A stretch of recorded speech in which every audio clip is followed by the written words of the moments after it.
Hi again, everybody, and welcome back to Platonic Soul. I hope you've been well.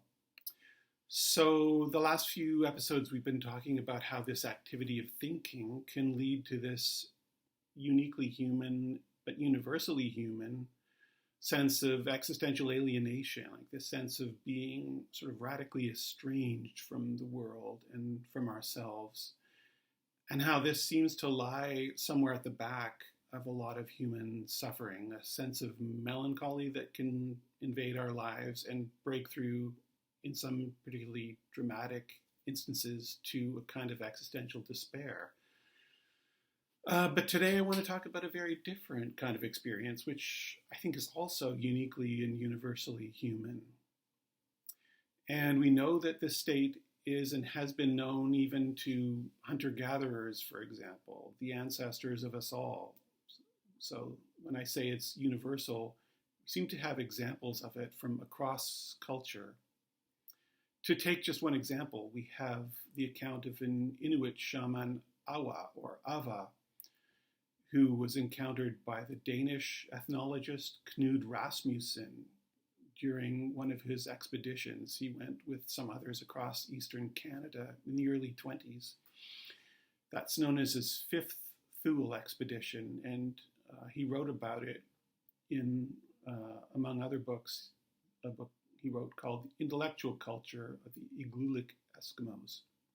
He tells of meeting this Ava in Iglulik, which is a community on an island south of Baffin Island in Canada's eastern Arctic. And the encounter between Ava and Rasmussen, by the way, was depicted in the 2006 Canadian-Danish movie, The Journal, which is actually, the movie is also called The Journals of Knud Rasmussen. And it was directed by the same team that had made Atanarjuat, The Fast Runner, which also depicts Inuit life, that was made a few years earlier. Zacharias Canuck and Norman Cohn. So anyway, Rasmussen in his book writes that Ava told him that at one point in his life he wandered off from others seeking solitude. Then Ava, according to Rasmussen, Ava said, "I soon became melancholy. I would sometimes fall to weeping and feel unhappy without knowing why. Then for no reason all would suddenly be changed, and I felt a great inexplicable joy, a joy so powerful that I could not restrain it, but had to break into song, a mighty song with room for only one word, joy, joy, and I had to use the full strength of my voice. And then in the midst of such a fit of mysterious and overwhelming delight, I became a shaman, not knowing myself how it came about, but I was a shaman. I could see and hear in a totally different way. I'd gained my enlightenment, the shaman's light of brain and body. And this in such a manner that it was not only I who could see through the darkness of life, but the same bright light also shone out from me, imperceptible to human beings, but visible to all spirits of earth and sky and sea. And these now came to me to become my helping spirits." So to some of us nowadays, of course, this type of experience may seem a bit hocus pocus. It may seem to be a mere relic of an unenlightened or sort of pre-scientific way of thinking. But I don't really think this is the case. I think what Ava was experiencing was something just as universal, as I said, to human life as the existential despair that we talked about last time. It's continued to arise among humans living in what you might call the most sophisticated or civilized of environments, and in more recent decades it's started to be studied scientifically.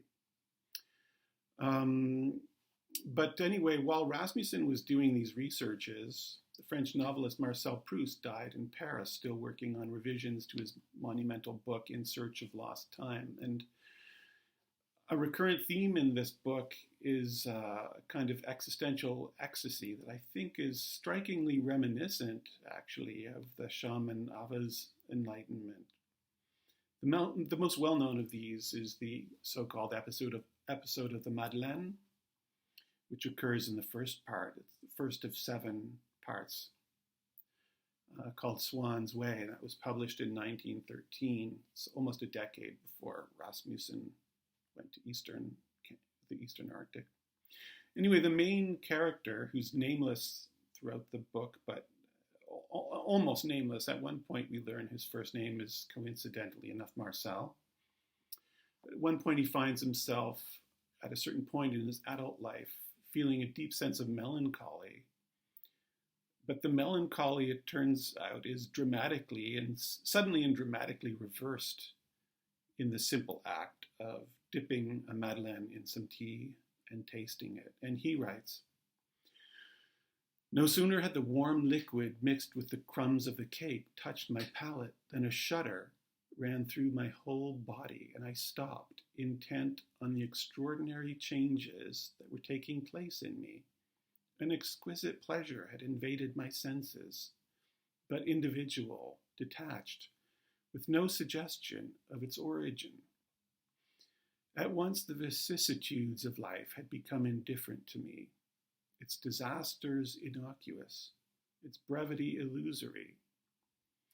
This new sensation having had on me the effect that love has, filling me with a precious essence. Or rather, this essence was not in me, it was me. I'd ceased to feel mediocre, contingent, mortal. Whence could it have come to me, this all-powerful joy? I sensed that it was connected with the taste of tea and cake, but that it infinitely transcended these savors could not be of the same nature. I begin again to ask myself what it could have been, this unremembered state which brought with it no logical proof of its existence, but only the sense that it was a real state in whose presence other states of consciousness melted and vanished.